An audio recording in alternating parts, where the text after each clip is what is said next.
बाजरे की प्रोक्योरमेंट भी 61,000 मीट्रिक टन आया है। 54,000 हमने इसमें से खरीद लिया है। मूंग, मेज ये सब हो गया है। पेमेंट की थोड़ी डिले हुई है, जैसे मैंने बताया कि समस्या थी, लेकिन अभी शुरू हो गई है। धान की पेमेंट 393 करोड़ रुपया ये 9 तारीख को रिलीज हो चुकी है।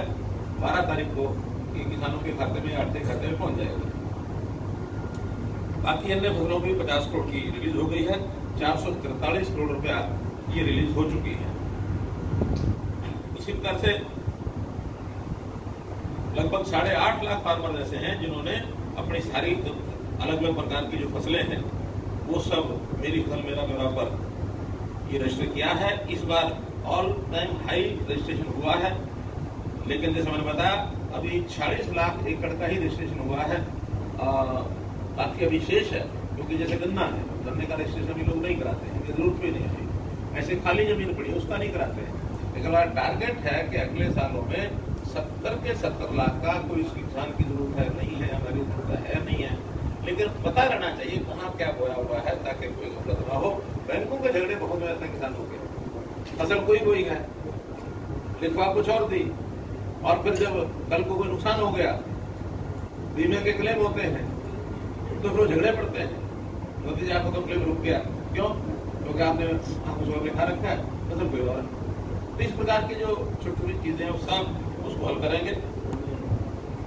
पहली बार मूंगफली की प्रोक्योरमेंट हम शुरू कर रहे हैं। 3 जिलों में होती है, फतेहाबाद, सिरसा और हिसार। आज तक कभी नहीं की। बाजार में इसका रेट 4600 से 5,000 रुपए तक है, और MSP जो है इसका 5,275 रुपए है। ये नहीं थोड़ी होती है, लेकिन हम इसको करेंगे। कपास लोग ज्यादा बो रहे हैं इस बार, जो कि मेरी फसल मेरा पानी मेरी विरासत, ये जो योजना हमने शुरू की थी कि जब पानी बहुत नीचे चला गया, वहां पर लोगों ने धान छोड़ करके इस बार कपास ज्यादा बोई है। ध्यान में आया कि हमारी जो जिनिंग मिल्स है वो आधी से ज्यादा बंद पड़ी हैं, क्योंकि आउटडेटेड हो गई, पुरानी टेक्नोलॉजी थी। उसको अगर वो नई टेक्नोलॉजी में बदलना चाहेंगे तो सरकार उन्हें सहायता करेगी, ताकि हम अपनी जिनिंग मिल्स को चलवा सकें। और जिनिंग मिल ज्यादा चलने लगे तो कपास भी लोग ज्यादा बोएंगे, अच्छी कैश क्रॉप है, फसल अच्छी है। इस प्रकार से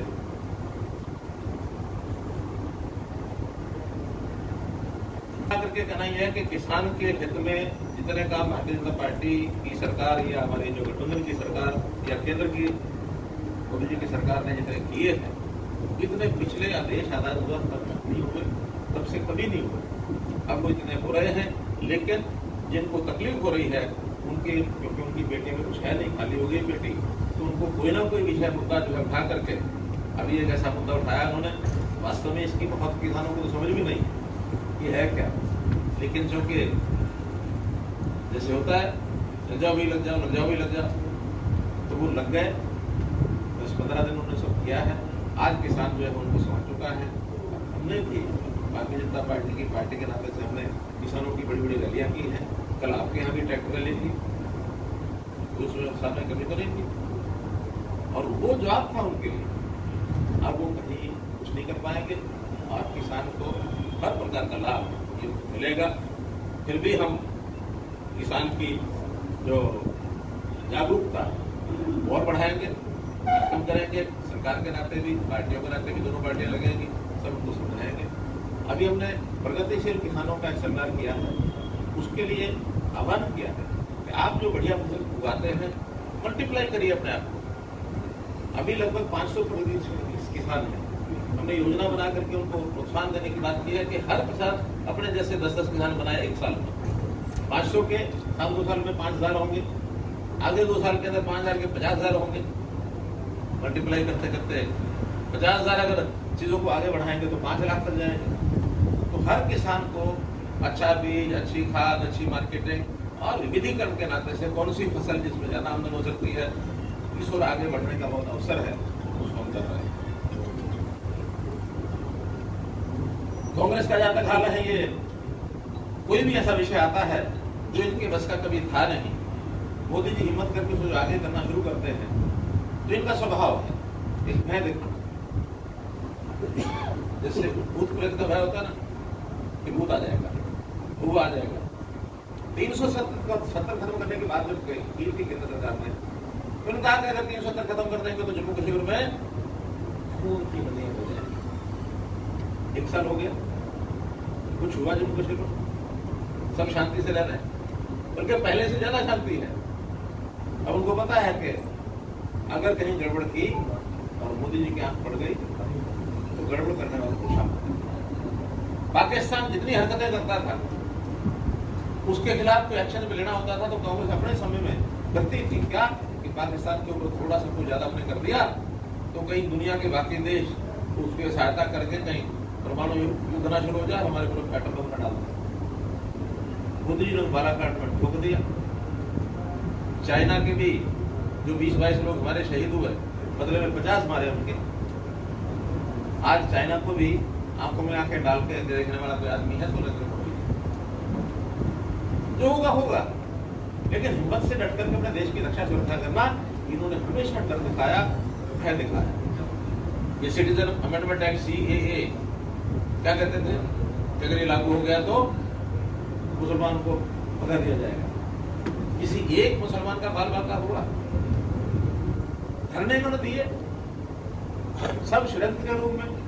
बाहरी धन ये इनके पास आता रहा, चाइना के साथ सांठ-गांठ इनकी धन में आ गए। कैसे कैसे MOU उन्होंने उस समय किए, सब ध्यान में आ रहे हैं। और कई बार चीजों को कैसे खराब किया जाता है, उसके लिए थोड़ा कोई विषय को मिल जाए उसको बवाल खड़ा कर दे। हाथरस की घटना, बवाल खड़ा कर दिया, निकला क्या? षड्यंत्र।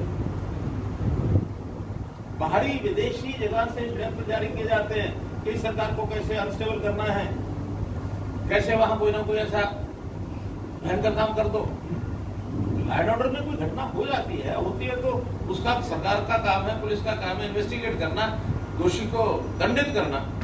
लेकिन ये तो घटना हुई नहीं और उसी समय सरकार को भगा दो, सरकार को गिरा दो, सरकार नहीं चलने वाली है, ये गठबंधन टूटने वाला है, एक दिन में चलने वाली नहीं है। इनके कहने से होना है क्या? गठबंधन जितना मजबूत पहले था उससे ज्यादा मजबूत है आज। भूल जाए ये सब। और ये घिनौनी हरकतें यहां भी करने से बाज नहीं आते हैं। 3 दिन पहले हादसे में घटना हो गई। और घटना क्या हुई? एक कार में एक व्यापारी की जिंदा मारने की और खबर छप गई, 11 लाख लूट लिए तो कार में जिंदा व्यापारी को जला दिया। निकला क्या? उसी व्यापारी का षड्यंत्र। करोड़ों रुपए का उसने अपना बीमा करा लिया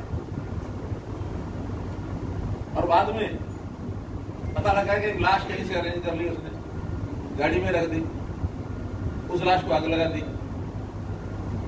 बन गया किस्सा कि व्यापारी जल गया, मर गया। और व्यापारी मिला कहां से? छत्तीसगढ़ से। जैसी घटना हुई, चाहे वो सुरजे वाला है, चाहे वो गुंडा है, चाहे शैलजा है, एक से बढ़ करके गुंडा राज, जंगल राज, ये राज, वो राज। अब कल से ट्वीट भी नहीं कर पा रहे हैं बेचारे। इसका कोई बचाव कैसे करें? सहानुभूति कोई दुर्घटना हो जाए तो उसकी होनी चाहिए, लेकिन एक एक्सट्रीम पर जाकर के ऐसा बोल जाओ कि बाद में वापिस न ले सको, रुकना चाहिए। तो मित्रों, कांग्रेस की काली करतूतें, झूठ और सच की हमारी लड़ाई, इसके अंदर सत्यता की जीत होगी। इनके झूठ कहीं भी काम नहीं करेंगे, चाहे वो देश हो, चाहे प्रदेश हो, और चाहे बड़ौदा हो, कोई झूठ चलने नहीं देंगे। आज जनता सब समझ रही। ये लोग जाति पाति की राजनीति उसका हुआ भी बनाते हैं। हम लोगों ने कभी जाति पाति की राजनीति नहीं की। 5 साल पहले, 6 साल पहले एक नारा दिया था, हरियाणा एक, हरियाणा नहीं, और लोगों ने उसको सराहा था। Now days have gone। जब पुराने समय में ये चलता था भाई, हाँ ये जातियों के चौधरियों की बात, चौधर मेरी, चौधर तेरी, चौधर यहाँ की, चौधर वहां की, ये तो अपने घर घर में लिए बैठा चौधर। बापू बेटा दोनों हार गए लोकसभा में। जब राज्यसभा की बारी आई तो और कोई व्यक्ति मिला इनको एक सीट इनकी बढ़ती थी क्योंकि इनके 36 विधायक थे, 1/3 से ऊपर हो जाए तो एक सीट मिल जाती है। हरियाणा पता ही था एक सीट पक्की है, लेकिन क्या हरियाणा में इनके पास और कोई ऐसा कांग्रेस का नेता नहीं था जिसको राजभवन भेजे? इनकी चौधरी के घर की है, जनता के लिए नहीं है। हम लोग जनता की लड़ाई लड़ते हैं, जनता में जाकर के ये सब करते हैं। एक अच्छा समय आया है जब देश आगे बढ़ रहा है। आत्मनिर्भर भारत के नाते से बहुत से बड़े पैकेज की घोषणा प्रधानमंत्री जी ने की है, उसके अलग अलग विषयों पर चर्चा करने की जरूरत नहीं है। लेकिन कोरोना का एक समय ऐसा आया है जिसके अंदर कुछ सेटबैक भी लगा है चीजों को। अब जो कि वो एक विश्वव्यापी बीमारी है, इसमें से निकल करके और कैसे आगे बढ़ना, रास्ते उसी समय के हिसाब से हमको तय करने पड़ेंगे, तय कर रहे हैं। चुनाव भी इस कोरोना के समय का ही है, तो इस बार चुनाव के कार्यक्रम भी अलग प्रकार के होंगे। बड़ी सभाएं करने का कोई